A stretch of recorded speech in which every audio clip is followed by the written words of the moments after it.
Alors, bonjour et bienvenue à tous. Je suis Frédéric Ledan du Comité régional du tourisme et Samuel Breton qui est ici avec moi, travaille pour la société Chooseit, expert en formation. Il se présentera tout à l'heure. Donc, une petite intro d'abord pour vous rappeler à ceux qui n'ont pas participé aux autres webinaires, en fait, que c'est une série d'ateliers organisés par le CRT sur différents sujets, sur la visibilité web, sur la commercialisation, sur la performance en général. On aura pour vous parler des prochains, par exemple le 25, on a un atelier sur comment est-ce qu'on utilise un channel manager et des calendriers synchronisés. Le 5 mai, avec Google, on a Google Atelier numérique, un atelier sur comment est-ce qu'on optimise son contenu sur les réseaux sociaux. Il y aura un autre atelier en mai sur comment est-ce qu'on fait pour réduire sa dépendance aux OTA et aux plateformes et comment on fait pour passer à plus de 50% de la part de son chiffre d'affaires en direct, sur les ventes en direct. Donc, vous voyez, c'est des sujets très concrets. Là, le sujet d'aujourd'hui, c'est comment est-ce qu'on crée ou on organise un guide d'accueil digital. Euh, donc, le guide d'accueil digital, en fait, le guide d'accueil, je vais d'ailleurs vous mettre un petit sondage parce qu'il faut savoir de quoi on parle quand on parle de guide d'accueil. En fait, quand vous accueillez vos clients, que ce soit pour une activité de loisir, que ce soit pour un hébergement, vous utilisez différents supports, peut-être déjà des supports papier ou pas. Euh, et donc, il y a tout un contenu à donner. Peut-être ça peut être des informations sur la sécurité, des informations sur l'hébergement, des informations sur des services que vous proposez sur place. Si vous êtes un gîte, par exemple, vous pouvez proposer des massages, de la location de vélo, chef à domicile, que sais-je. Et donc, vous pouvez indiquer tout ça à vos clients dans un guide ou donner des infos sur ce qu'ils peuvent faire dans les environs, trouver les meilleurs restaurants, les commerces, etc. Bref, il y a des tas d'infos à leur communiquer à leur arrivée. Et donc, j'ouvre le vote parce qu'on aimerait savoir où est-ce que vous en êtes déjà. Donc, c'est une question à choix multiple. Vous pouvez cocher les différentes cases et en cocher plusieurs. Donc, est-ce que vous utilisez rien du tout se fait oralement, ou un guide d'accueil sous forme de book papier, ou des affichettes? Est-ce que vous diffusez des dépliants touristiques? Est-ce que vous donnez des infos par mail avant l'arrivée de vos clients? Ou est-ce que vous avez déjà un guide d'accueil digital? Et c'est de ça dont on va parler, le guide d'accueil digital. Alors ça va très vite, je vois qu'il y a déjà plus de 50% des participants qui ont voté. Je vais bientôt afficher les résultats. Voilà, on est à 72%, 83. Allez, je clôt le vote, j'affiche les résultats. Ça va nous donner en fait une bonne idée pour ajuster un petit peu les informations qu'on va vous donner. Donc, je pense que Samuel, tu vois les résultats, tout le monde doit les voir normalement. Alors, vous êtes quand même 8% à avoir déjà un guide d'accueil. On va vous donner plus de détails sur les différentes formes et l'exploitation possible. Et vous êtes nombreux en fait déjà à utiliser un book papier, donc je pense que vous avez quand même bien maîtrisé le contenu et aussi pas mal à diffuser des clients touristiques. Okay, j'arrête le partage. Euh, donc, on a parlé un tout petit peu du contenu. Hop, je le ferme ici. Voilà, on a parlé un tout petit peu du contenu. En termes d'exploitation, vous allez voir qu'il ne s'agit pas seulement d'informer ses clients, mais on a la possibilité de communiquer pendant leur séjour ou pendant l'accueil des clients avec eux, dans les deux sens, et utiliser ce guide comme un moyen d'échange, utiliser ce guide pour faire de la fidélisation, pour recueillir des avis. Enfin, il y a plein de choses qu'on peut faire avec ça. Avant de donner la parole à Samuel, juste vous rappeler le fonctionnement de Zoom si vous êtes nouveau sur ce type d'outil. Donc Zoom, votre caméra et votre micro sont éteints, c'est normal. Vous pourrez participer seulement en utilisant le bouton Converser et vous allez voir le fil de discussion qui s'affiche sur la droite. Donc posez vos questions ou vos commentaires. On va essayer de répondre. Alors, il y a beaucoup de monde et beaucoup de questions. Parfois, on n'arrive pas à répondre à tout le monde. Et désolé par avance, mais on essaye de répondre au maximum de questions. Donc, de temps en temps, en fait, je vais couper la parole à Samuel pour lui poser vos questions et il vous répondra oralement. Voilà. À toi, Samuel. Eh bien, merci et bonjour, bonjour à tous. Alors, je vais commencer juste par vous partager mon écran directement. Si tu peux me confirmer qu'on voit bien C'est en train de charger. l'écran. Voilà. Voilà, ça Voilà, marche. ok.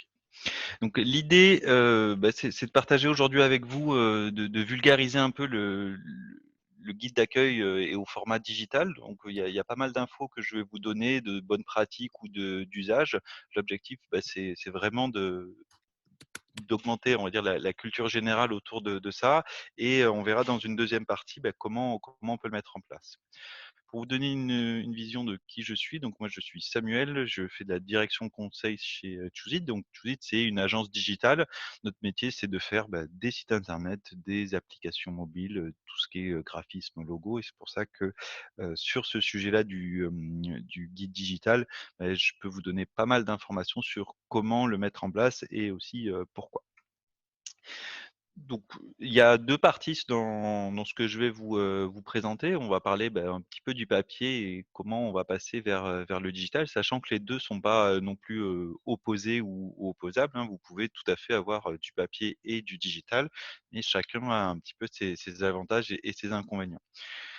Que je vous ai mis, historiquement, en fait, vous faites peut-être des très jolies impressions que vous mettez dans les différentes chambres, enfin, en l'occurrence pour les chambres d'hôtes ou hôteliers où il y a des papiers qui traînent un petit peu partout, qui est plus ou moins à jour au fil des années parce que, il y a un prix qui change, il y a une information, qui est plus présente, où il y a, tout simplement, un partenaire sur lequel, vous présentiez une activité, qui n'est plus là, ou d'autres qui se sont ajoutés. Donc il y a un sujet de mise à jour qui est quand même un petit peu important. Alors je vous ai mis une image d'un vieux livre, hein, c'est bien entendu pas ça, mais l'idée c'est que, ça il peut un petit peu vieillir, et puis, les clients selon, le fait qu'ils fassent plus ou moins attention, ça s'abîme, et il y a quand même un renouvellement de ce guide, qui peut être fait. Après ça dépend de la volumétrie. Si vous avez deux trois pages, c'est pas forcément, important, mais moi j'ai vu des guides papier ou des qui sont beaucoup plus costauds avec beaucoup d'infos et qui donnent, une belle image, mais qui sont assez coûteux.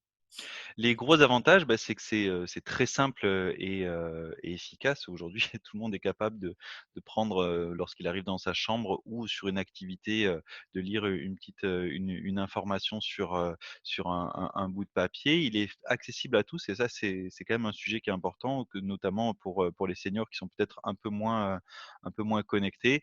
Il est accessible pour tout le monde, donc il n'y a pas besoin d'appareil, de Wi-Fi, de téléphone ou de choses comme ça. Vous prenez, tout simplement vos mains et vous lisez un papier.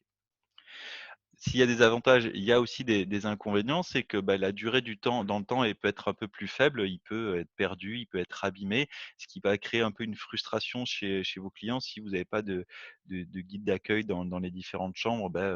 Quel est le code du Wi-Fi? Quelle est l'info? À quelle heure on peut manger? Ça peut être un peu frustrant, et puis la mise à jour est assez contraignante, ce que je vous disais tout à l'heure sur, tout simplement une mise à jour d'un prix ou un changement, ça peut, engendrer des coûts parce que, il y a peut-être une réimpression, totale. Si, vous avez beaucoup de chambres et beaucoup de guides qui tournent, il y a quand même une rotation, et le fait que ce soit, du papier, enfin que ce soit un produit physique, ça peut un peu s'abîmer ou pas être à jour.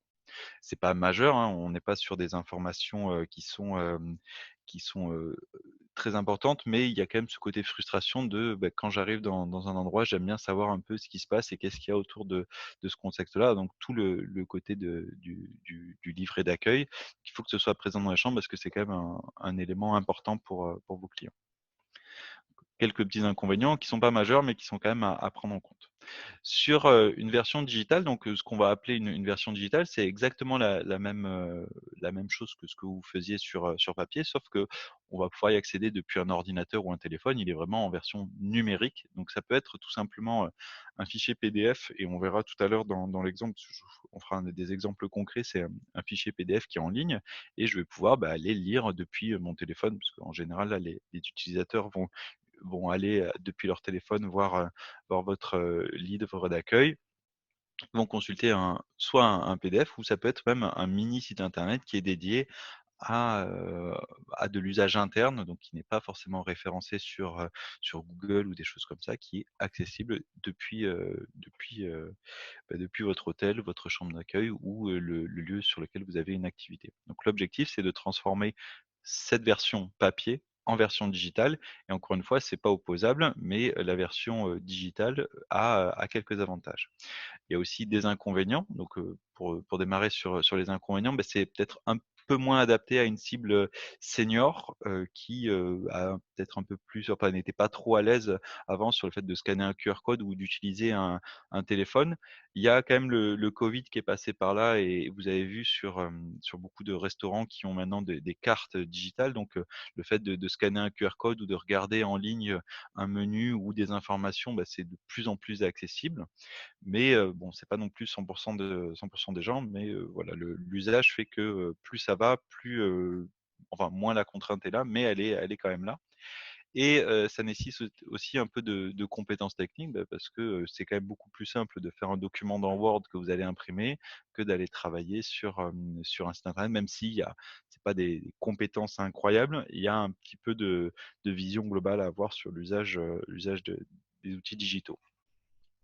Les avantages, beh, c'est qu'il est tout le temps à il peut être enfin, il est tout le temps à jour.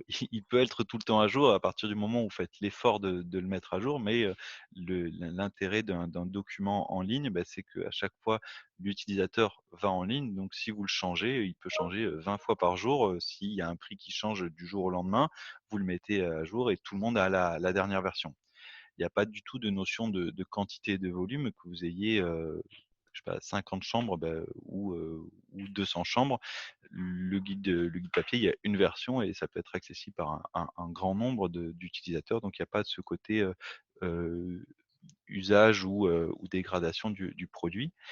Et il y a un intérêt aussi qui est quand même pas du tout neutre, c'est que, ben, on peut facilement accéder à des ressources externes ou internes. Quand j'entends des ressources externes, ça peut être de la vente en ligne ou des liens vers des partenaires de certains de vos partenaires parce que, bah, l'utilisateur est à ce moment-là sur internet et on peut tout à fait le faire passer d'un site internet qui est même réservé, à votre établissement vers, un site internet, tout à fait classique et standard.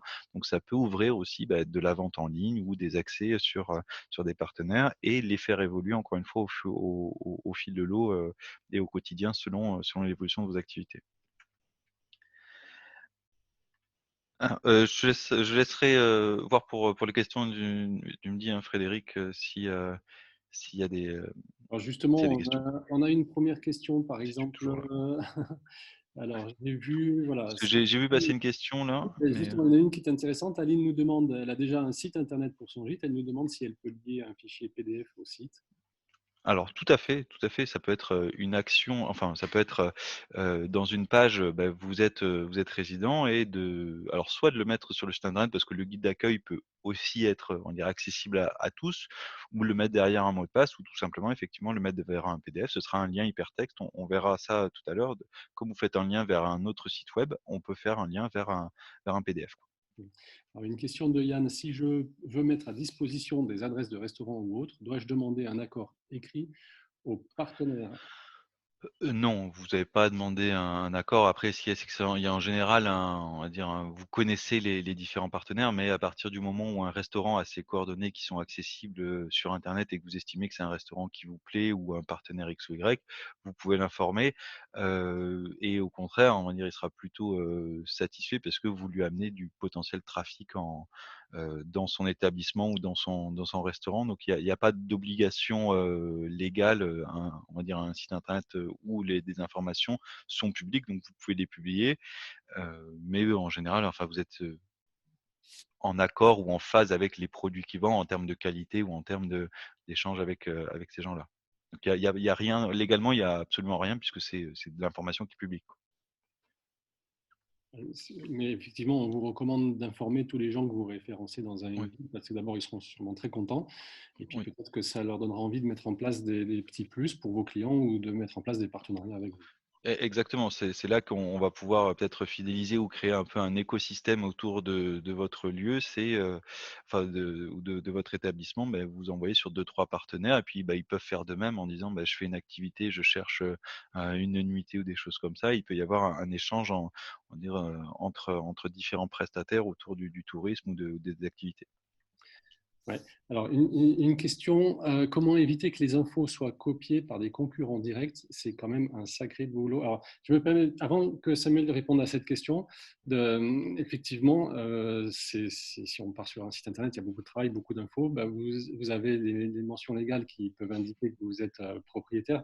Mais ce qui est important aussi, c'est de bien réfléchir au référencement et à comment est-ce qu'on peut trouver votre guide. Si vous avez déjà un site de vente qui est référencé sur Google, vous n'avez peut-être pas envie que votre guide soit référencé avec les mêmes mots-clés et qu'on trouve dans Google, quand on tape le nom de votre établissement ou de votre activité, qu'on trouve votre guide avant de trouver votre site. Donc, il faut bien réfléchir au SEO. Est-ce que vous voulez activer ou pas le référencement?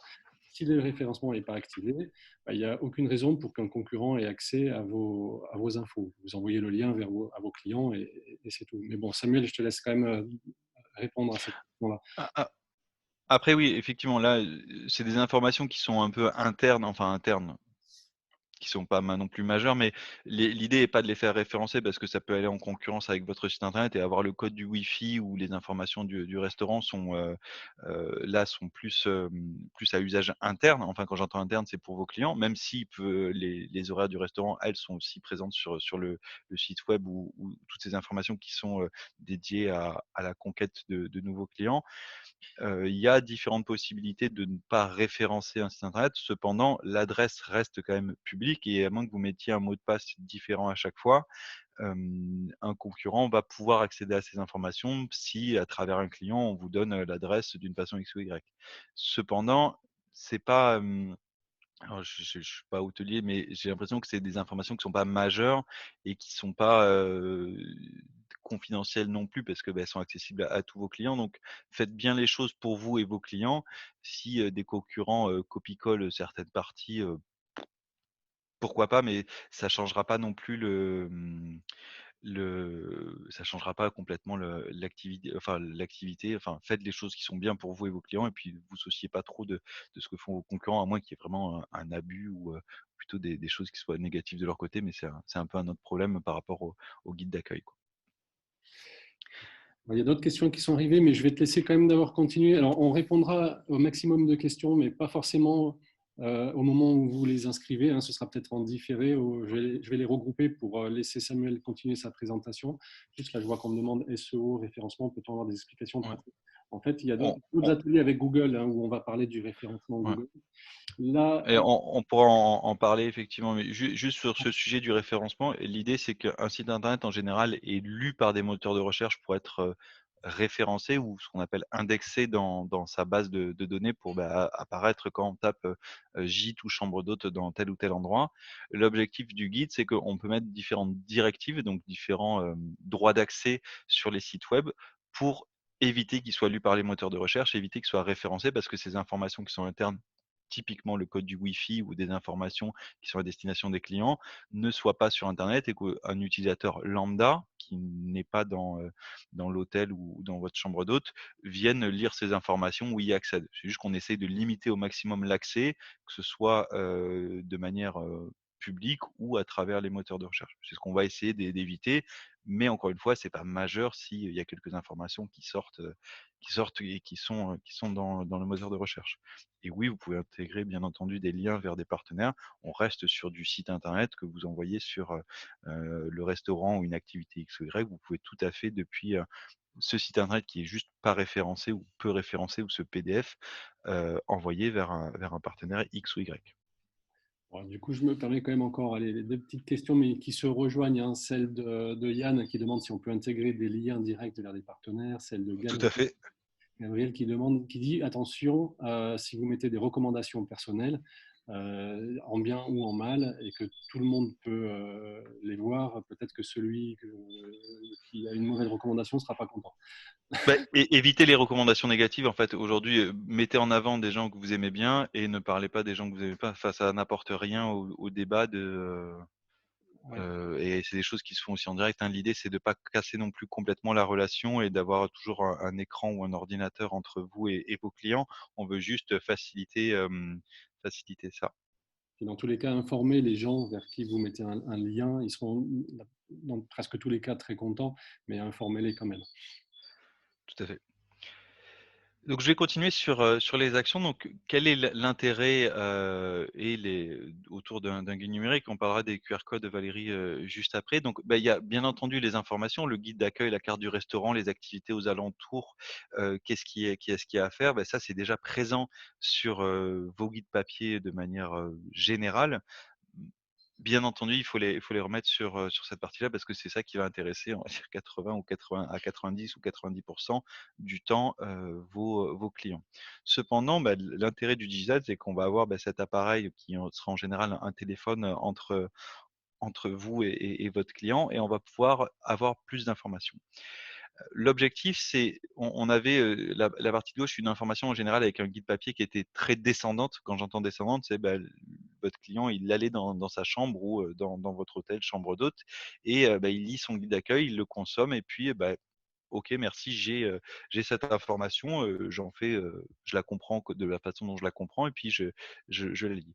Ce qu'on va essayer de faire avec, un guidebook, digital, c'est qu'on va essayer de pouvoir créer un peu plus d'échanges.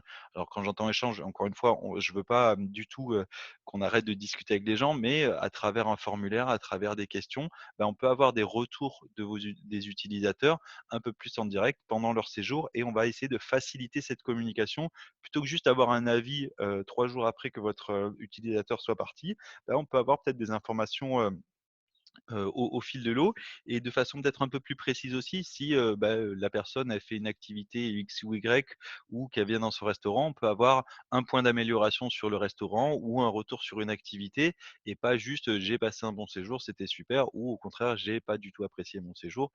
Vous allez pouvoir aussi, faire évoluer les recommandations et les retours de vos clients au fil de l'eau. Donc l'idée, c'est d'avoir une flèche dans les 2 sens, donc de haut en bas et de bas en haut pour pouvoir améliorer et échanger avec vos clients.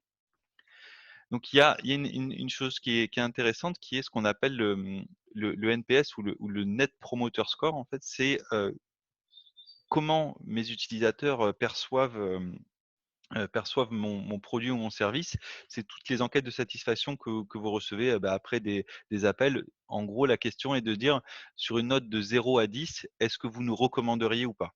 C'est ce qu'on appelle le Net Promoter Score, donc le NPS et qui va vous permettre d'avoir des informations sur, bah, quel est le sentiment autour de vos utilisateurs.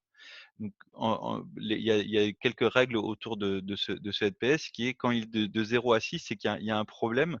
Alors quand j'entends un problème, c'est qu'il y a des choses à améliorer.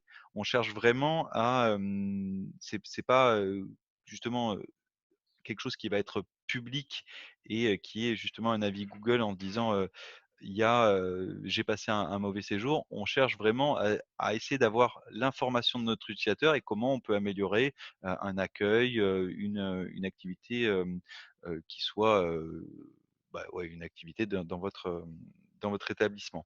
Donc on va pouvoir mettre, bah, ce genre de formulaire en place pour dire, bah: «Est-ce que vous nous recommanderiez ou pas?» et selon la note de 0 à 10, on va pouvoir se dire: «J'ai un problème et j'aimerais discuter avec cette personne pour m'améliorer». La note de 7 à 8, en général, on la considère comme neutre. C'est, des gens qui, ont apprécié mais pas plus, mais qui n'ont pas tellement de choses à proposer et de 9 à 10, c'est plutôt des gens qui sont satisfaits et qui vont, bah, qui potentiellement vous recommanderaient. C'est ce on va chercher à tendre vers le 9 et 10, mais ce qu'il faut se dire, c'est que quand j'ai une note qui est négative, enfin qui est de 0 à 6 ou de 0 à 7, c'est pas mal, c'est juste qu'il faut que je m'améliore là-dessus. Donc c'est plutôt des points qu'il faut vraiment prendre à bras-le-corps en se disant: «Beh, ce client-là n'a pas été, super satisfait, le prochain le sera parce que je vais répondre à cette problématique-là». Donc on va pouvoir beaucoup plus facilement mettre en place ce NPS à travers, bah, un site web, ce qui va se traduire tout simplement par un formulaire qui pourrait être vu, au fil de l'eau ou après la réservation. Mais bah, ce formulaire-là, il peut être accessible très facilement sur un document en ligne, alors que bah, ce serait un peu plus complexe en termes d'interactivité de le faire sur un papier.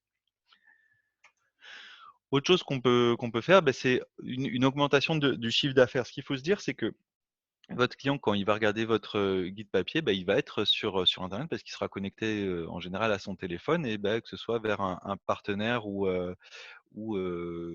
vous, sur, la boutique que vous avez, ou le service que vous voulez proposer, on va pouvoir aller pousser cet utilisateur vers, ben, en dire, une boutique en ligne ou un tunnel d'achat pour, acheter une place, acheter, son repas au restaurant ou, commander, quelque chose. On peut vraiment le chaîner sur une partie boutique en ligne et sécuriser un peu de chiffre d'affaires ou d'avoir des actions qui sont un peu plus, opportunistes. C'est-à-dire je suis sur mon guide digital, je vois qu'il y a une activité demain à 9 heures, boum, je l'achète alors que, sur papier, j'aurais peut-être en fait, je me serais pas levé parce que j'avais pas réservé.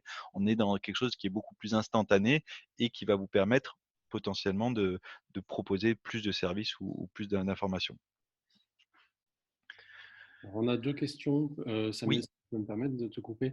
Alors, Valérie demandait, donc, est-ce que les QR codes fonctionnent si on met en PDF? Première partie de sa question. Oui. Alors tout à fait, on verra ça justement dans la partie pratique où on met, en place justement un QR code et on va l'envoyer sur un PDF qui est en ligne, qui est une adresse, donc c'est complètement faisable. OK. Et elle nous demande aussi si on a la possibilité de récupérer des adresses mail des clients qui ont réservé via Booking, puisque actuellement on ne peut pas récupérer les contacts des clients Booking. Alors, sur l là, sur les outils en direct avec Booking, j'ai pas suffisamment d'expertise là-dessus et à voir avec eux. Par contre, c'est ce qu'on va voir, peut-être, juste après. Je pense que c'était une transition, volontaire. Vous pouvez tout à fait, récupérer les coordonnées. Alors peut-être pas de Booking en direct parce qu'il y a une politique autour de Booking de confidentialité et ce qui est un autre sujet autour de la réservation. Par contre, on peut tout à fait imaginer sur ce guidebook digital, permettre à vos clients, d'avoir des promos, de s'inscrire, de récupérer leurs coordonnées pour pouvoir échanger avec eux, au fil de l'eau et ça peut se faire à travers, des nombreux outils que vous allez trouver en ligne et qu'on verra dans un 2e temps pour envoyer une newsletter, tous les, 2, 3, 4, 5 mois selon la saisonnalité et recontacter vos clients. Encore une fois, si, vous proposez, une inscription à une newsletter avec peut-être inscrivez-vous et vous avez, 5 au restaurant ou 10 à l'activité, vous pouvez récupérer des contacts et des coordonnées, mais qui sont complètement, décorrélés de la partie réservation.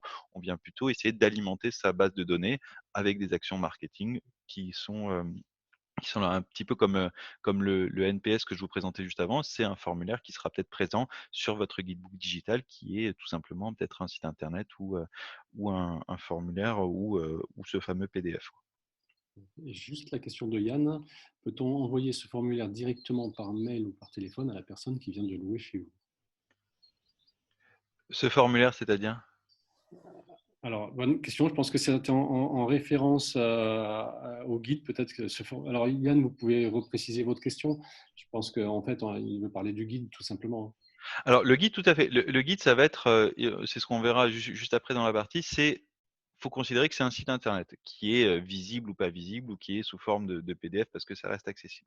Vous pouvez tout à fait, avoir des gens qui arrivent à l'accueil en disant: «Donnez-moi votre adresse email ou votre numéro de portable, je vous envoie un SMS avec le lien vers le guide digital ou un mail avec le guide digital» et l'idée, c'est que la personne puisse cliquer dessus. Ça reste un site internet donc vous pouvez tout à fait, imaginer, voilà, les personnes arrivent à l'accueil, et vous leur envoyez automatiquement un SMS avec, le lien et quand ils cliquent sur le lien, ils arrivent sur votre, guide digital et ils l'ont en favori dans un texto ou dans un mail, tout ça peut totalement se faire. Après que ce soit le formulaire ou l'ensemble du guidebook, il n'y a pas du tout de problématique là-dessus, quoi.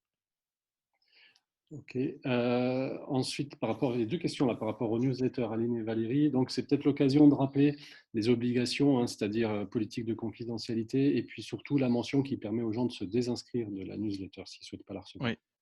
C'est ça. Donc sur la newsletter, l'objectif, c'est pas, enfin, il y a des outils en ligne qui permettent de très bien gérer les newsletters. Donc je pourrais vous en présenter un ou 2 tout à l'heure, qui permettent de gérer, en fait, cette base de clients, inscrits à vos newsletters. Il y a cette notion de ce qu'on appelle l'opt-out, le fait de se désabonner de la newsletter qui est en général gérée par l'outil en lui-même.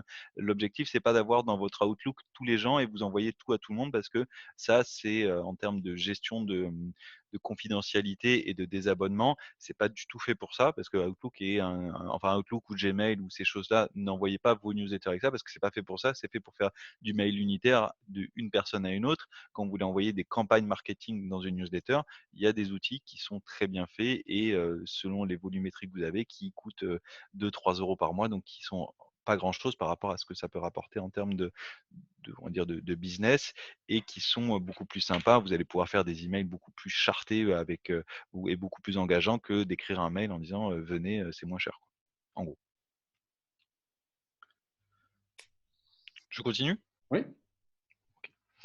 Et donc on parlait de cette fameuse newsletter, donc on pourra en discuter un petit peu après, même si c'est pas trop le sujet du jour. Ce qu'on peut aussi tout à fait imaginer, c'est, de créer son audience. Vous avez peut-être de temps en temps des pages Facebook, des pages Instagram, d'engager aussi l'utilisateur en disant: «Rejoignez-nous sur les réseaux sociaux». Vous pouvez aussi essayer de travailler la visibilité, en créant ce qu'on appelle un hashtag autour de votre établissement parce que la personne qui, vient dans un établissement à la ferme fait une photo sympa et elle va le noter autour de votre établissement. Ça peut vous donner aussi de la visibilité et l'idée, c'est de faciliter, à vos clients le fait, de partager sur les réseaux sociaux, de devenir fan de votre page Facebook ou de suivre votre compte Instagram et ça, si vous le mettez, directement à disposition dans ce guidebook, je ne dis pas que 100 des utilisateurs vont le faire, mais c'est toujours sympa d'avoir, 2 ou 3 personnes que vous connaissez pas et qui vont pouvoir faire bénéficier,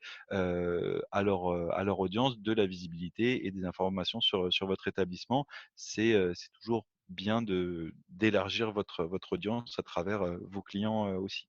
Sachant que c'est vraiment quelque chose qui est un peu à la mode. Si vous avez un lieu qui est un peu exceptionnel, une piscine avec une super vue ou des choses comme ça, vous pouvez bien entendu en profiter, essayer de bénéficier de cette visibilité-là qui va se faire à travers celle de vos clients.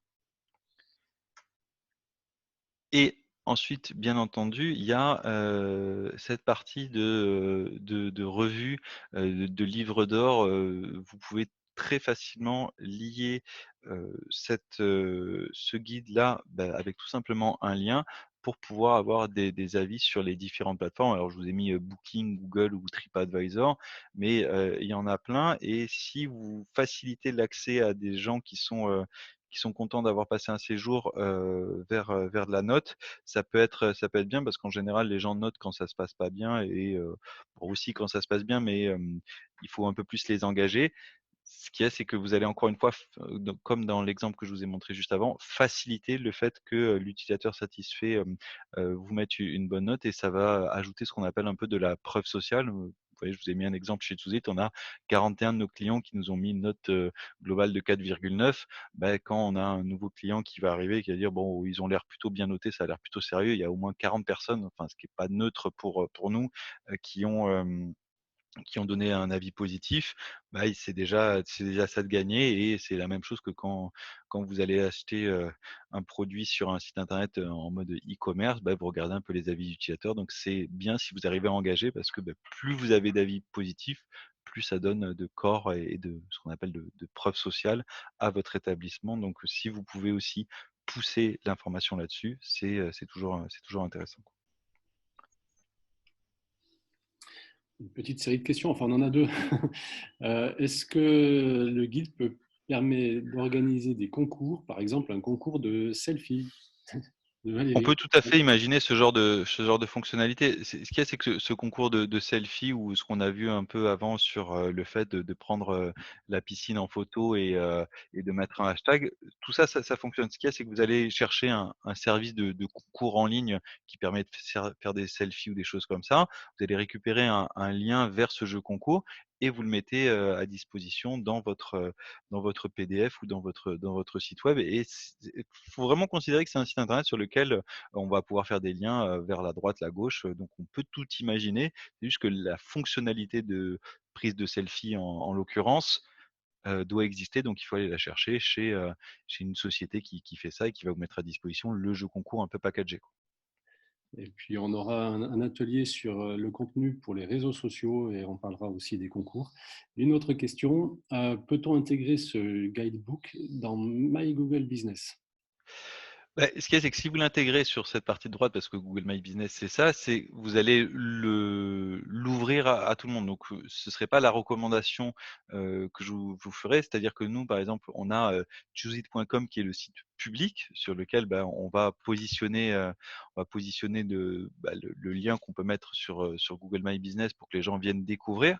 Ensuite, il y aurait peut-être, client.chooseit.com qui serait un site internet dédié à nos clients sur lequel on va pouvoir, donner des informations sur les chambres, le menu, ce fameux code du Wi-Fi ou des choses comme ça. Donc l'idée, c'est peut-être pas forcément de le rendre public, ce lien, pour que ce soit réservé à vos clients avec des informations qui sont un peu plus internes. Et là aussi, je vous renvoie sur un autre atelier, hein. Vous pouvez voir le replay puisqu'il a eu lieu avec Google sur comment est-ce qu'on optimise sa fiche établissement dans Google My Business. On ne peut pas lier un document ou télécharger un document, mais par contre, vous pouvez mettre des questions-réponses. Et donc, regardez ce replay, il est quand même assez intéressant. Samuel, pour l'instant, je n'ai pas d'autres questions. OK. Donc je vous ai brossé là les quelques possibilités qu'on peut faire, en plus avec, ce fameux guidebook, numérique, sachant que les possibilités, elles sont bien entendu infinies. L'objectif, c'est ce qu'il faut avoir en tête, c'est qu'on va essayer de garder de l'instantanéité et pouvoir avoir des informations ou un achat qui est plus opportuniste ou un avis qui est, vraiment sur le moment et on essaye d'accompagner notre utilisateur là-dessus parce que, même moi qui ai souvent, voyagé, j'ai dit: «Je leur mettrai un avis positif», puis, le temps faisant, j'oublie et c'est un petit peu dommage. Alors que si j'avais eu ça en direct, je l'aurais peut-être fait, très facilement où la personne m'a dit, «Il suffit juste d'aller sur le guidebook et il y a un lien et tu peux mettre un avis». Je l'aurais fait alors que là, j'ai un peu oublié, puis je me rappelle plus et j'ai la flemme d'aller les chercher. Donc c'est dommage parce que, ces avis positifs, ils disparaissent dans la nature en face, d'avis qui sont peut-être un peu moins positifs parce que, en général, les gens viennent plus se plaindre. Donc c'est vraiment ce côté instantanéité qu'on va pouvoir travailler, quoi. Donc ce que je vous propose sur la deuxième partie du webinaire, c'est de le vous montrer en vraiment faisant une mise en application sur un tout simplement un PDF qu'on va mettre à disposition. On va créer le QR code associé pour vous montrer comment ça marche. Donc l'idée, c'est pas que vous soyez complètement autonome, demain et un expert, mais que cette vision globale de comment ça fonctionne soit assez claire. Donc on va tout simplement créer un document dans Word qu'on va enregistrer, enfin qu'on va aussi enregistrer en PDF. C'est Coralie qui est avec moi dans le chat. Pardon. C'est moi qui ai fait une mauvaise main. Excuse-moi, Samuel. D'accord. On va l'enregistrer en PDF, on va le mettre à disposition sur internet. On va utiliser un outil de Google là-dessus, puis on va créer un QR code, un QR code associé. Donc juste pour réexpliquer rapidement, ce qu'on appelle le QR code, c'est quelque chose qui a été créé, dans les années 90 au Japon. L'objectif de QR code, c'est QR pour, Quick Response, qui est comment je facilite un accès, ou une information à travers, une image. Donc dans cette image en général qui est, on va dire l'exemple typique de ce que je vous ai mis, en bas à droite, vous allez flasher ça avec votre téléphone, donc avec l'appareil photo de votre téléphone ou des applications dédiées, mais depuis le Covid, vous mettez juste en mode appareil photo, que ce soit avec les téléphones Android ou Apple. Ça détecte qu'il y a un QR code, dans l'image et ça vous propose un lien. Enfin un lien.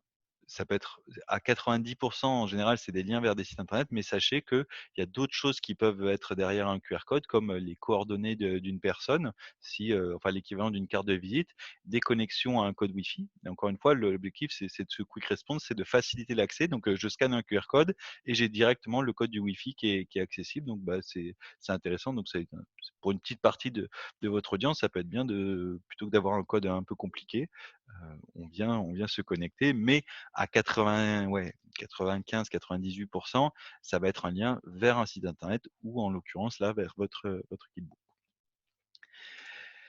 Donc la mise en place, on va faire ça avec Word, avec, Google Drive qui va nous permettre de stocker un fichier en ligne et on va générer notre QR code. Donc je vais sortir du mode présentation et puis tout simplement vous ouvrir, Word. Donc, vous voyez toujours mon écran, hein? On va considérer que c'est mon guidebook, donc j'ai mis, bienvenue chez nous. Bon, il est pas incroyable comme, guidebook. J'ai le code de mon Wi-Fi et là, je vais mettre des liens vers, des activités. Donc pour pouvoir mettre des liens dans un document, Word, vous avez fait clic droit insérer un lien et là, je vais pouvoir mettre https par exemple booking.com ou mon site, mon partenaire.com, quoi. Donc ça, c'est des choses qui sont de Word et je vais enregistrer ça et vous voyez, le lien est devenu bleu et en fait, il me suffit de cliquer pour suivre ce lien-là.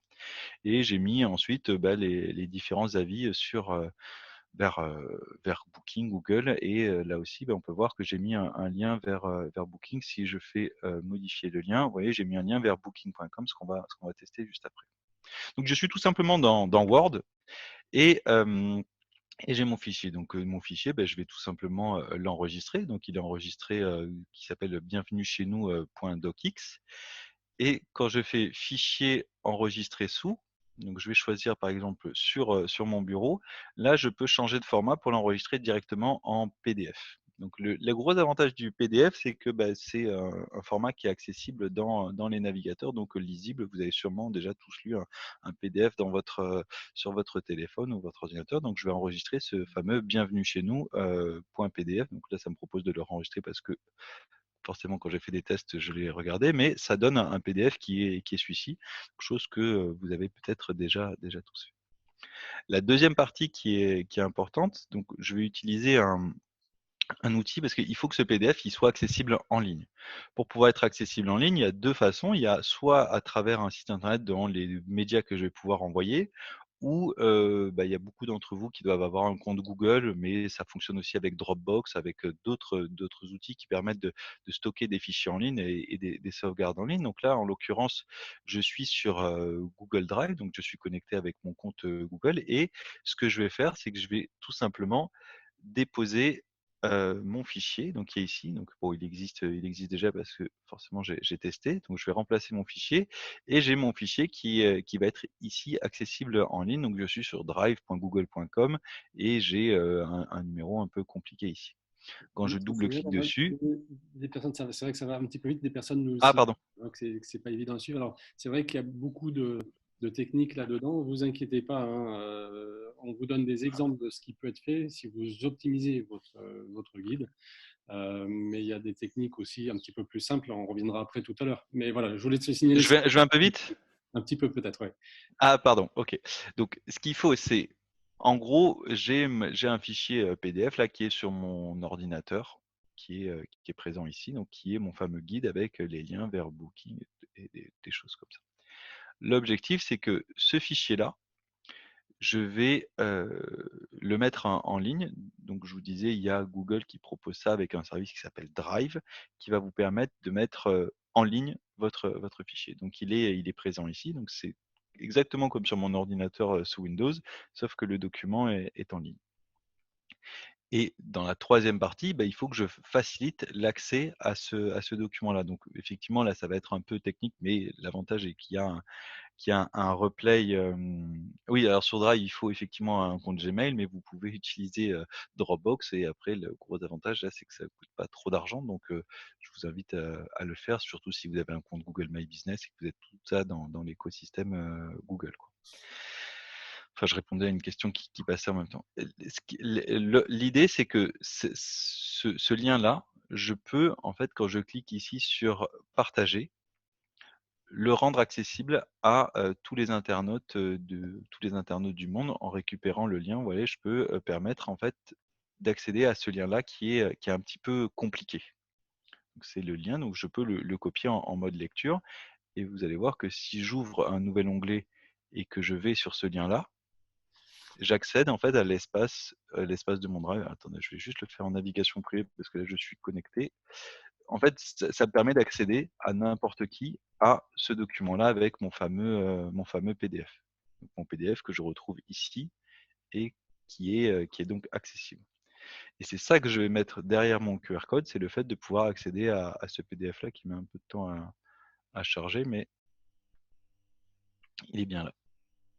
Il y a pas mal de questions, Samuel, qui sont peut-être pas forcément liées à ça. Est-ce que je laisse en attente et je les pose dans l'ordre après? Ou est-ce que tu veux... On peut les voir là, puisque la troisième partie est de création du QR code et il y a peut-être des questions au Il milieu. y en a justement là-dessus. Alors, puisqu'on en parle, c'est justement Alain nous demandait tout à l'heure comment on fait pour créer un QR code. Alors, pour créer un QR code, ce qui va nous intéresser, c'est déjà qu'est-ce qu'on met derrière ce QR code. Donc là, en l'occurrence, je veux accéder à cette adresse-là sur laquelle voilà, j'ai mon PDF. Donc l'idée, c'est que cette adresse-là, c'est ça que je vais cacher derrière moi. Enfin, l'image qu'on va créer dans le QR code va envoyer vers ici. Donc je copie-colle cette adresse-là. Donc je fais un clic droit copier ou le fameux CTRL-C que vous connaissez. Je vais juste fermer ça. Et en l'occurrence, je suis allé sur un outil qui s'appelle QR Code Generator, donc qui permet de générer des QR codes. Mais si je tape dans Google créer un QR code, je vais avoir plein de services en ligne qui le proposent. Il y a celui-là qui s'appelle QR Code Generator qui est pratique et qui permet de créer quelques QR codes gratuitement. Et puis après, si vous avez un gros volume, il y a un coût, mais en l'occurrence, là, c'est gratuit. Donc j'arrive sur ce fameux QR Code Generator.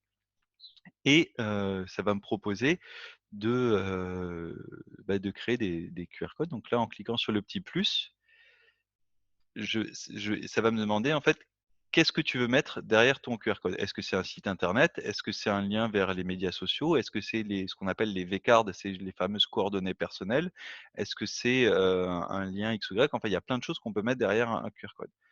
À 99 vous allez aller derrière un site web qui est un lien. Donc je vais cliquer ici. Et ça me propose, je vais cliquer sur suivant et ça va me dire, OK, vers quelle est l'adresse de mon site web. Donc là, comme j'ai copié un lien, je vais pouvoir le coller et vous voyez, j'ai ce lien qui est un petit peu compliqué, qui va, me permettre de faire, le lien vers mon guidebook et c'est ce que je vais faire et je vais me retrouver ensuite avec mon fameux, QR code qui va être généré. Donc là, c'est en train de le créer. Et j'ai le lien vers mon guidebook qui est ici avec le QR code associé. Donc là, si vous prenez votre téléphone et que vous scannez l'écran, vous allez voir que vous allez arriver sur mon guidebook .pdf. Je vous le laisse un peu à l'écran, mais vous pouvez prendre votre téléphone et vous mettez l'appareil photo et vous scannez votre écran qui va être ce code-là et vous allez arriver derrière mon PDF. Donc cette image-là, je vais pouvoir la télécharger, je vais pouvoir l'imprimer parce que, il faudra quand même que les gens, utilisent, ce QR code, donc je vais pouvoir l'imprimer, mais le gros avantage, c'est qu'il y aura, retrouver le guidebook en scannant, tel QR code ou quelque chose comme ça pour permettre à nos utilisateurs d'accéder directement, à votre guidebook. Le gros avantage, encore une fois, sur la partie numérique, c'est que si vous mettez à jour, ce fameux PDF en le remplaçant comme j'ai fait tout à l'heure, le QR code ne change pas puisque il sera à la même adresse, c'est juste que le lien, sera mis à jour, donc le contenu du PDF est mis à jour. C'est une première version simple de faire votre guidebook où les gens, vont tout simplement, regarder le PDF. Je ne sais pas s'il y a des gens qui ont testé de le scanner, mais normalement vous avez dû arriver sur cette fameuse page de listing où vous avez pu, voir mon PDF, cliquer dessus pour pouvoir accéder à mon guidebook. Alors, d'autres questions peut-être? Oui?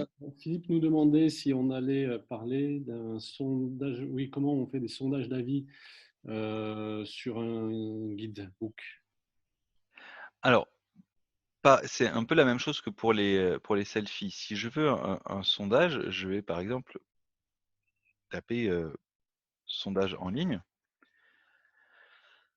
et là, il va y avoir plein d'outils. Alors, ce qui est un peu, ce qui doit être un peu à la fois perturbant et pas vraiment, c'est que l'idée du guidebook ou de des sites internet, c'est de pas tout développer soi-même. On va aller chercher un outil, là, en l'occurrence, peut-être, sur Vivo ou Doodle qui permet de faire des sondages et des enquêtes et on va récupérer à chaque fois les liens pour pouvoir permettre, depuis le guidebook, d'aller, d'aller sur ce sondage-là. Donc là, je pense, on peut utiliser Doodle pour que vous connaissez pour pouvoir faire des sondages.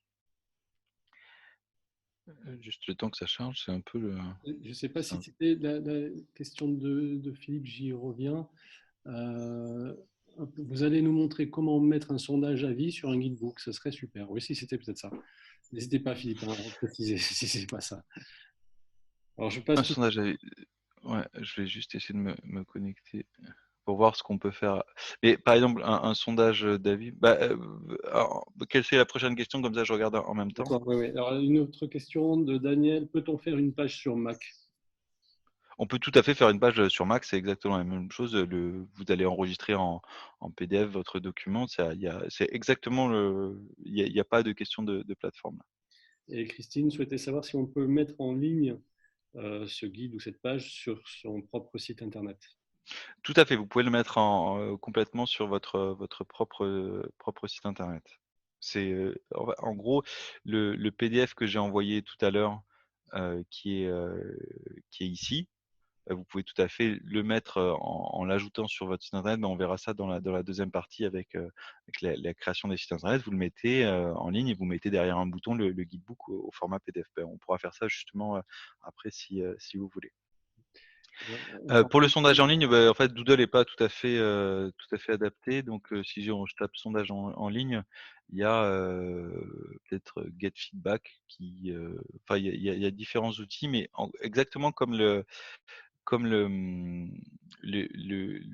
QR code, il faut regarder créer un compte et ça va vous accompagner sur la création d'un formulaire et vous allez pouvoir le récupérer ou avoir le lien tout simplement de ce formulaire-là. Je pense, enfin, ça va être un peu compliqué de le faire là en live parce que j'ai pas de compte ou j'ai pas d'outil, mais ça se fait assez facilement en créant la même chose que ça. Et Christophe là, nous demande, lors de la mise à jour du guidebook, comment conserver le même QR code.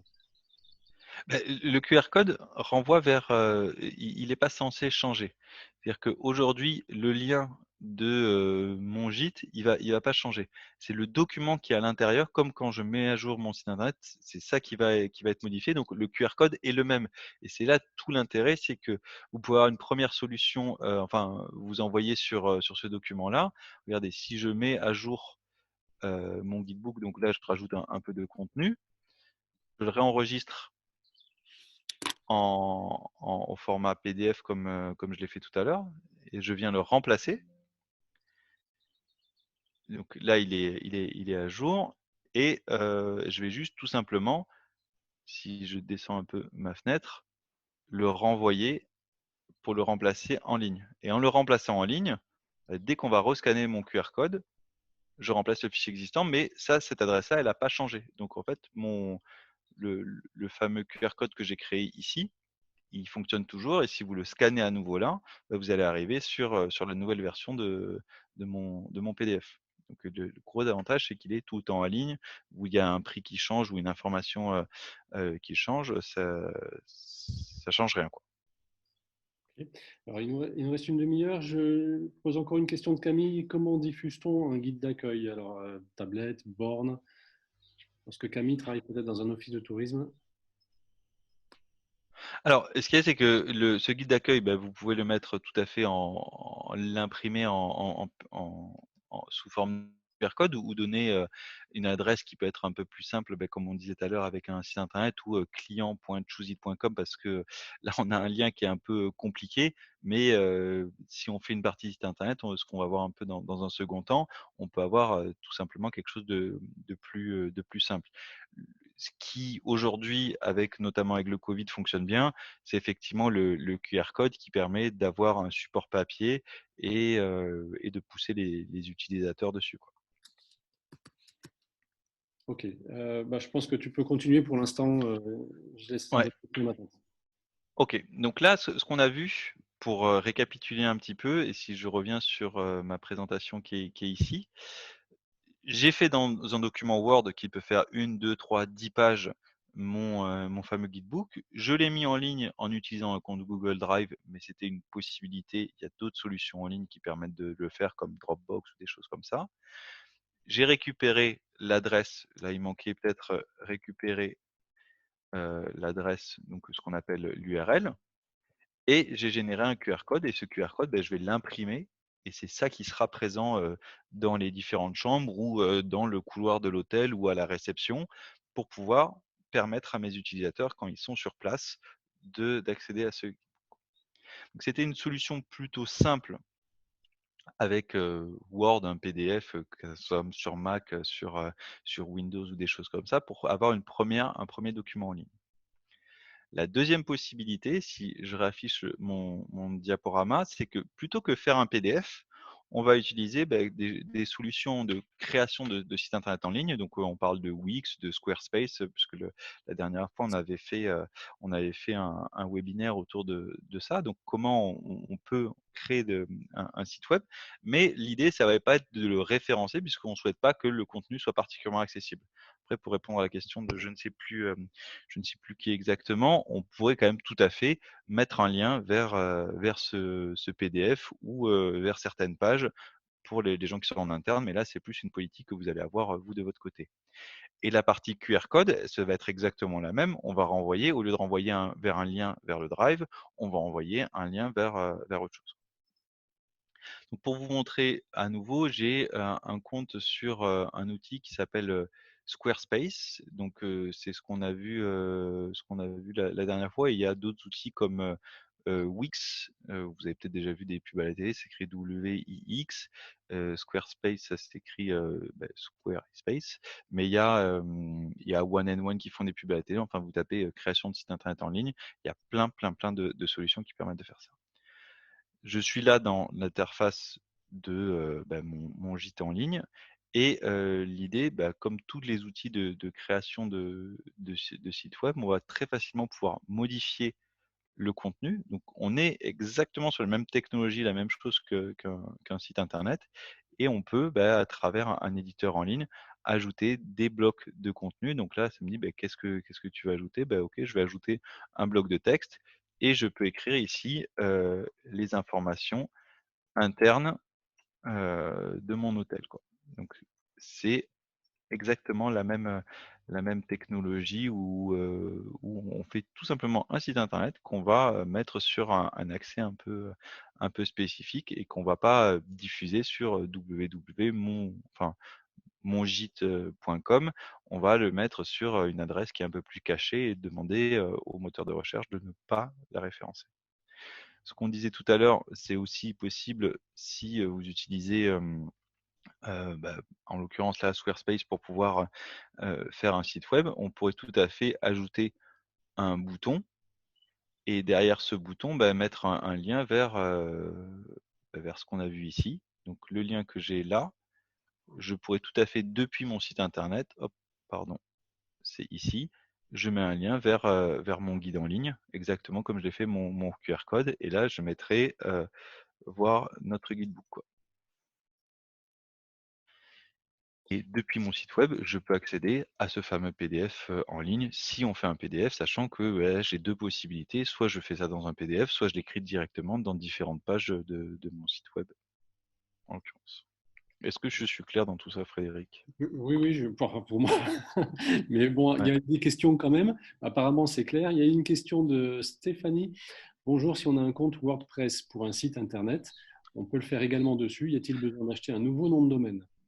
Alors, là, oui, vous pouvez le faire dessus, bien entendu. Enfin WordPress, ça fonctionne aussi très bien. Après, c'est juste, cette fameuse politique de: «Est-ce que je veux que ce soit, sur le même site ou est-ce que je voudrais vraiment que ce soit caché en gros? C'est-à-dire que vous pourriez, avoir alors déjà, un seul nom de domaine suffit parce qu'on peut faire ce qu'on appelle des sous-domaines. Le www, monhotel.com, c'est pour les utilisateurs de manière publique, en fait, pour présenter votre hôtel et puis c'est la partie W, on pourrait avoir, client.monhotel.com qui est réservé à vos partenaires, donc pas besoin d'avoir plusieurs noms de domaine. Par contre, c'est peut-être, 2 sites internet peuvent être nécessaires si vous voulez, un peu plus cacher les informations. Dans le mode le plus simple, vous pouvez tout à fait rajouter une page sur votre site web en disant: «Notre guidebook» et vous engagez les utilisateurs à aller directement sur cette page-là. Sachant que, le QR code peut tout à fait envoyer sur une sous-page de votre site internet et il n'est pas obligé d'envoyer sur la page d'accueil. Vous pouvez tout à fait, faire ce fameux QR code qui envoie sur la page guidebook de votre site internet principal. Donc vous faites vraiment ce que vous voulez. Ok. Question de Karine. Y a-t-il besoin d'un hébergeur? Et est-ce gratuit? Et j'en profite. Alors Oui, vas-y. Oui. alors oui, il y aura enfin, à partir du moment où vous faites un site internet, il y aura un hébergeur qui va derrière. Donc là, en l'occurrence, Wix vous propose la solution de création de site internet et l'hébergement avec. La seule chose qui serait gratuite là dans ce que vous ai présenté, c'est la première version en PDF parce que Google vous met à disposition un Drive en tant qu'utilisateur, on va dire, non payant avec suffisamment d'espace pour héberger ça. Donc si vous voulez aller sur du gratuit, il y a cette solution qui est bien, mais qui est clairement moins pro que la deuxième que je vous présente.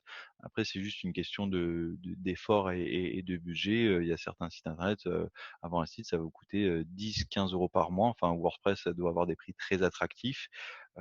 C'est juste une question d'effort et de simplicité entre ce que vous coûte l'impression et cette gestion-là et le temps que vous pouvez passer et mettre ça sur votre site internet. Enfin, on ne se parle pas de milliers d'euros par mois, quoi. Alors, Aline, elle a fait le site de son gîte sur Wix. Est-ce qu'elle peut mettre en lien la page PDF sans être trop transparente? Elle peut la mettre sur oui, elle peut la mettre sur Wix. C'est juste qu'il va avoir une page. Alors là, j'ai par exemple l'éditeur de Wix qui est ouvert. On pourrait tout à fait dans la partie ajouter un média et profiter de l'hébergement qu'il y a sur Wix pour mettre le PDF, récupérer l'adresse, on va dire finale du PDF pour le faire. C'est faisable, tout à fait, et de le cacher, mais d'avoir tout ça dans la même solution. En gros, c'est j'ajoute un fichier comme une photo, sauf que je l'affiche pas en direct. Je vais récupérer l'adresse finale de ce fichier dans Wix pour pouvoir faire mon fameux QR code. C'est juste qu'il faut faut pas perdre l'adresse après, quoi. Ok, alors je reviens un petit peu en arrière sur des questions auxquelles on n'avait pas répondu. Domaine Lagardelle, quel est l'intérêt de mettre le QR code dans la non, pardon. Est-ce qu'il y a un intérêt à mettre le QR code dans des signatures mail, par exemple? Alors, non, parce qu'autant mettre un lien directement. C'est-à-dire qu'aujourd'hui, si je prends mon document ici, aucun intérêt de mettre le QR code ici, autant mettre le lien direct. Parce que le QR code, c'est juste un lien, enfin, c'est pour accélérer avec son téléphone ou le fait de flasher un QR code. Mais si vous voulez mettre un lien vers votre guidebook, vous mettez mon guidebook ici. Vous mettez le lien comme on a vu tout à l'heure en faisant un clic droit. Hop. Le seul intérêt, ce serait si les gens impriment le mail. Mais là, l'idée, c'est que le QR code fait l'équivalent de si on cliquait sur un lien, sauf qu'on va prendre en photo une image plutôt que cliquer, quoi. Donc, dans une signature de mail, l'intérêt, il n'est pas majeur, quoi. Autant mettre le lien directement vers votre guidebook, quoi. Okay. Une petite réponse en aparté à Karine qui pose une question en fait, à laquelle on avait répondu par rapport à la fiche My Business. On ne peut pas mettre de documents à télécharger, mais vous pouvez faire un système de questions et réponses. Et on a remonté un petit peu dans le fil des discussions. Vous allez voir un lien vers le replay de l'atelier qu'on avait fait sur le sujet. Des questions de Philippe. Quand j'envoie mon mail d'accueil, le mail d'accueil au client, dois-je mettre mon guide en PDF joint ou juste un lien avec l'adresse ou le QR code, ou les trois? Alors, je dirais les deux, c'est-à-dire que le fait qu'il soit en PDF, c'est très bien. C'est juste que quand vous l'envoyez en PDF en mail, vous l'historisez dans le temps. C'est-à-dire que la pièce jointe, elle va pas se mettre à jour. Donc si, je sais pas, pour une raison X ou Y, votre guidebook, il a changé, la personne, elle a un ancien guidebook dans ses mails.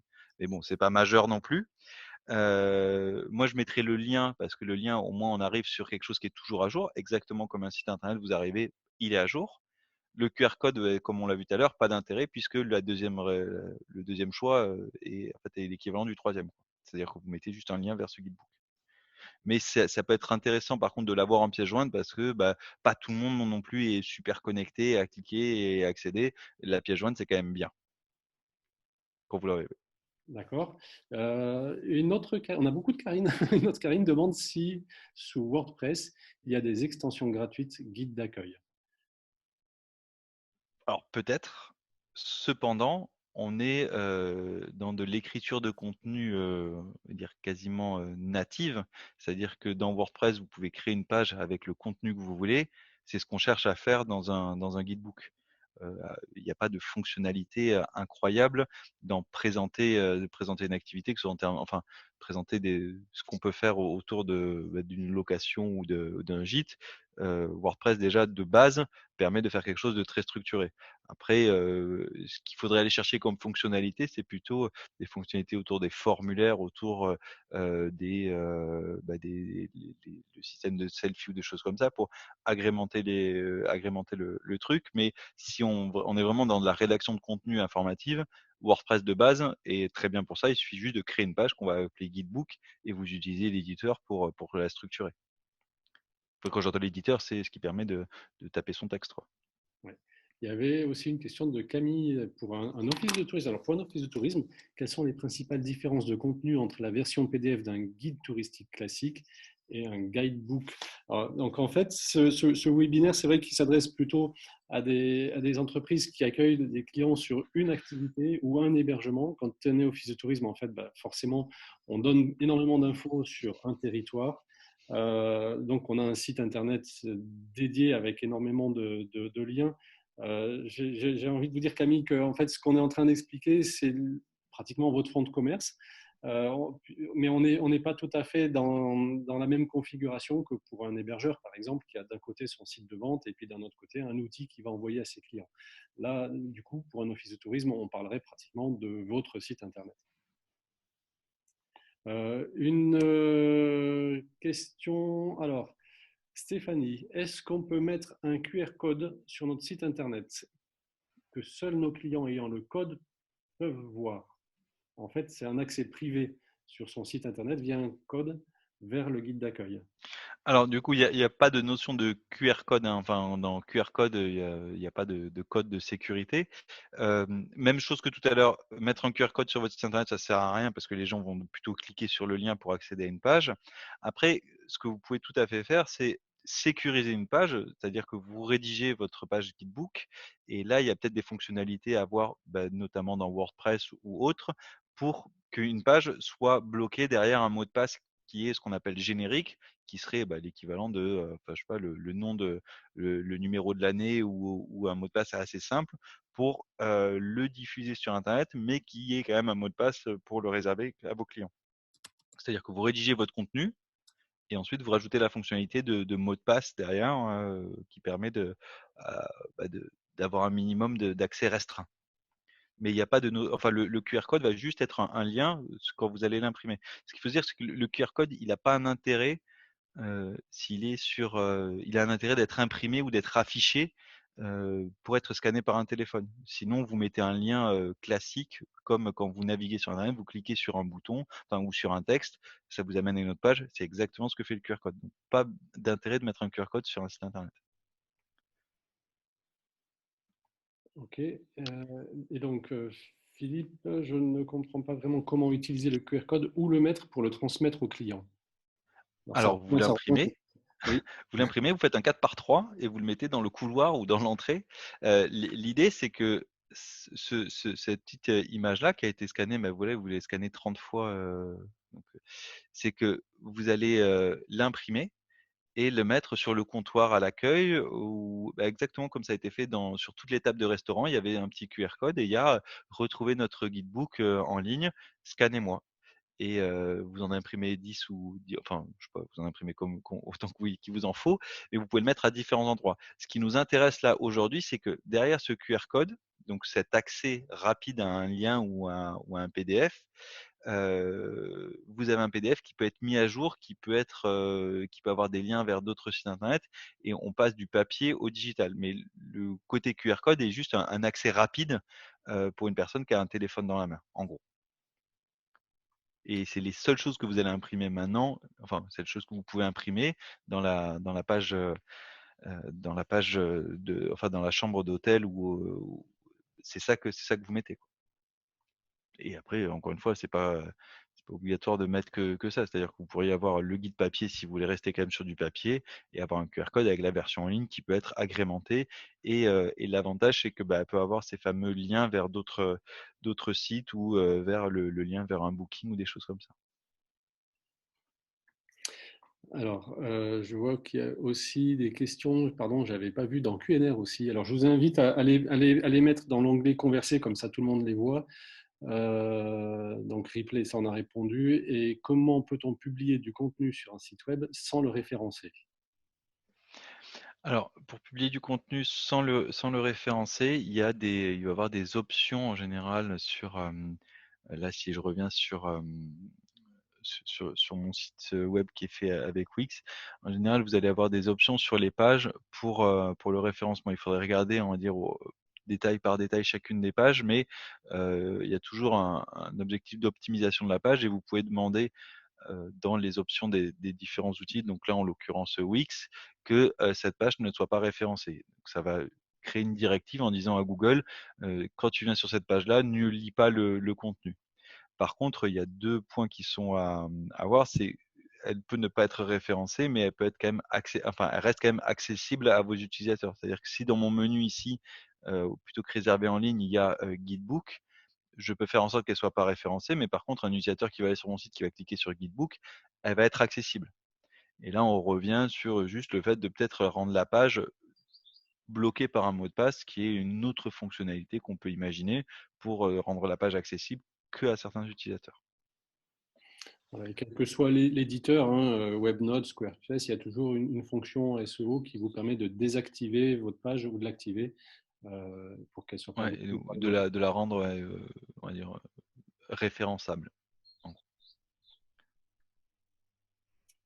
Ok, je pense qu'on peut continuer là. Donc dans les grandes lignes, on a vu deux possibilités, soit depuis Word pour créer un PDF et le mettre en ligne, ou depuis une solution de création de site internet en ligne comme Wix, Squarespace ou autre. On crée du contenu, on le met sans le référencer ou référencer, ça c'est vous qui voyez en termes de structuration. Et l'autre possibilité, et derrière, on peut créer un QR code si nécessaire, mais bon, c'est quand même quelque chose de devenu un peu aujourd'hui une norme pour accéder à du contenu, notamment depuis un téléphone sans taper une adresse. Et ça permet d'accéder à votre guidebook en ligne. Donc pour vous lancer, il faut vraiment avancer étape par étape pour être clair avec ce que vous voulez les mettre en place. Faites-le vraiment au fur et à mesure, testez-le et structurez-le pas à pas. C'est-à-dire prenez le temps de le décrire en gros de ce que vous voulez faire, que vous ne retrouviez pas au milieu de votre boulot en ayant passé une paire d'heures déjà en disant mais en fait est-ce que c'est vraiment ça que je voulais faire ou est-ce que c'est comme ça que ça marche? Conceptualisez-le un petit peu avant pour pouvoir le structurer. C'est vraiment si je reviens sur ce qu'on a vu tout à l'heure, c'est je fais mon PDF ou mon site internet, je le mets en ligne, en le publiant dans Wix ou sur mon fameux Google Drive, et ensuite je vais dans un outil de génération de QR code si besoin est pour faire mon site web. Alors, il y avait une question d'André sur est-ce qu'il y aurait une formation sur le référencement? Oui, et avec Google Atelier, il y en a 7 même. Et je vous invite d'ailleurs à aller cliquer le lien que je vous ai mis vers le site Pro du CRT pour voir le programme de l'ensemble des formations. On a une autre question ici. Alors, si on a un site comme www.mongite.com, peut-on Mmh. ajouter un site sans payer, comme par exemple mesclients.mongite.com? Ça va vraiment dépendre des solutions. En général, non. Enfin, il y aura en général un coût derrière ce que vous voulez mettre en place. C'est une question dire d'effort et de qu'est-ce que ça coûte, pas grand-chose. Et encore une fois, ça dépend des solutions. Wix va vous proposer peut-être une solution, Squarespace une autre. J'ai pas vraiment de réponse à ça, mais en général, quand il y a un service, il y a un coût derrière, parce que parce qu'il y a des gens qui ont travaillé pour faire le service, quoi. Alors, on a Elisabeth qui a créé son guide d'accueil sur Canva. Est-ce qu'il est possible de générer le QR code pour que ses clients puissent y avoir accès? Alors sur, Canva, ce guide d'accueil, il peut être accessible en PDF, ou peut-être il y a un lien directement en ligne. Donc et ça, il faudrait voir qu'est-ce que propose Canva là-dessus. Donc soit l'équivalent de la première version, sauf que au lieu de le faire avec Word comme je l'ai fait, elle peut très bien le faire avec Canva. Elle le met en ligne et après, c'est les étapes 1 enfin l'étape qu'on a fait, Et deuxième possibilité, Canva, en fait, il met à disposition un lien directement en ligne de ce PDF, donc ce qui correspondrait à l'étape 1 et 2 qu'on a vu. Et ensuite, il faut juste créer le QR code une fois qu'on a cette URL-là. D'accord. Et Christophe nous demande, pour connaître le nombre de scans du QR code, faut-il absolument prendre en compte? Là, sur celui-là, oui. Par exemple, là, j'ai 37 scans. En général, il faut l'avoir parce que sinon, tout le monde aurait, tout le monde aurait l'info va être publique. Donc, vous allez avoir, effectivement, il va falloir créer un compte. Mais aujourd'hui, par exemple, si je prends cet outil-là, qu'est-ce que ça coûte? Faut voir. Là, si je clique sur Upgrade, donc là, j'ai des scans. Voilà, vous pouvez créer. Enfin, il y a vraiment différentes solutions, hein. Là, celui-là a un peu des statistiques. En fait, c'est comme les solutions de sites internet. Il y en a des milliers. Regardez celle qui correspond le plus. Là, par exemple, moi, je trouve que c'est un peu cher aujourd'hui, 5 € par mois pour avoir 2 QR codes. Euh, Ça fait, ouais, ça fait ça, ouais, ouais, c'est pas énorme en termes de budget, mais ça passe. Après, c'est vraiment une question de qu'est-ce que ça rapporte à vos utilisateurs, qu'est-ce que ça vous fait gagner comme temps. Aujourd'hui, 5 € par mois avec une facturation annuelle par rapport à imprimer 200 guidebooks, je sais pas, faut regarder un peu les avantages et les inconvénients de chacun.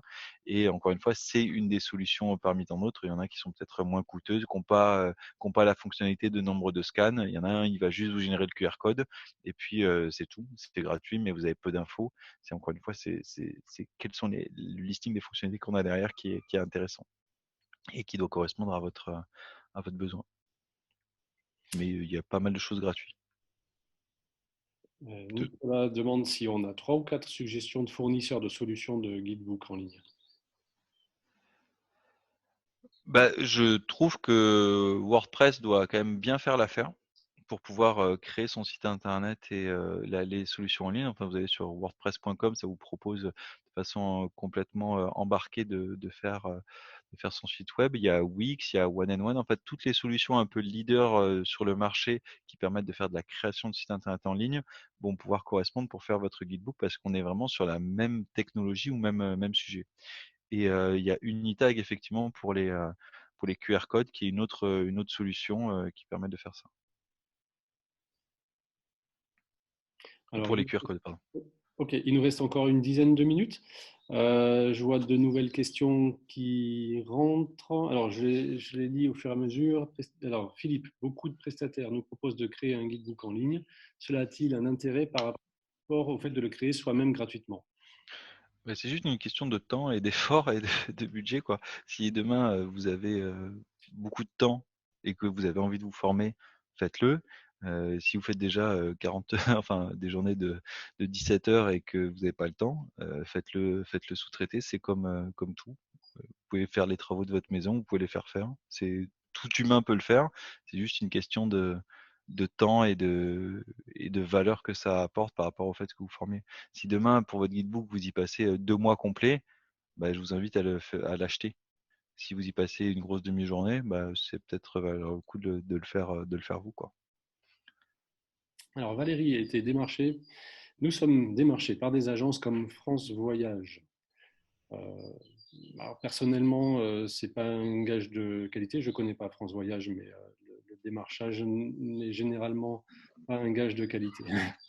Je sais pas si tu veux compléter, Samuel. Je connais pas du tout ce prestataire-là.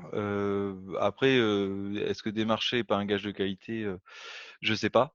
Faut regarder quel est le produit et c'est un peu la même réponse. C'est qu'est-ce qu'il propose et qu'est-ce que ça coûte. Enfin, ce qu'il veut, il faut vraiment mettre en fait en phase le temps que vous y gagnez, ce que ça peut apporter à vos clients en termes de qualité de service et tout ça, et évidemment qu'est-ce que ça coûte parce que si France Voyage propose un truc à 5 € par mois que c'est super top et qu'il y a tout et que c'est hyper pratique et que le support répond instantanément au téléphone, oui, allez-y. Et si c'est 1 000 € par mois et que vous devez faire vous le contenu, bah non, n'y allez pas. Mais là aujourd'hui, savoir si un prestataire est mieux qu'un autre et que le produit est, faut regarder les produits, quoi. Mais encore une fois, c'est la même chose que sur les solutions en ligne. Il y a de temps en temps des fonctionnalités qui sont plus ou moins avancées et qui ne sont pas forcément nécessaires. Là, ce qu'on voyait sur le nombre de scans de QR code, c'est sympa, mais au final, c'est pas du tout vital. L'intérêt, c'est juste que quand je scanne mon QR code, on accède à mon contenu et qu'il soit scanné 12 fois ou 10 000 fois, ça ne me change pas grand-chose. Et donc, c'est juste une question de curseur. Ouais. Alors, j'ai pas d'autres questions en stock. J'espère ne pas en avoir oublié trop.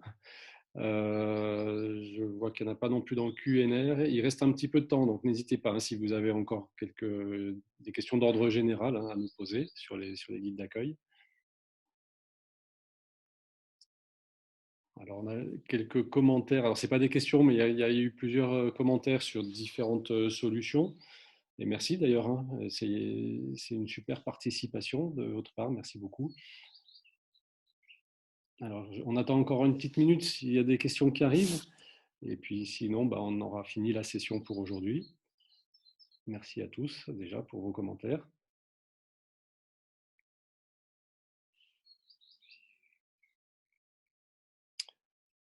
Alors Samuel, une question de Laurence. Est-ce que vous proposez vos services pour faire le guidebook?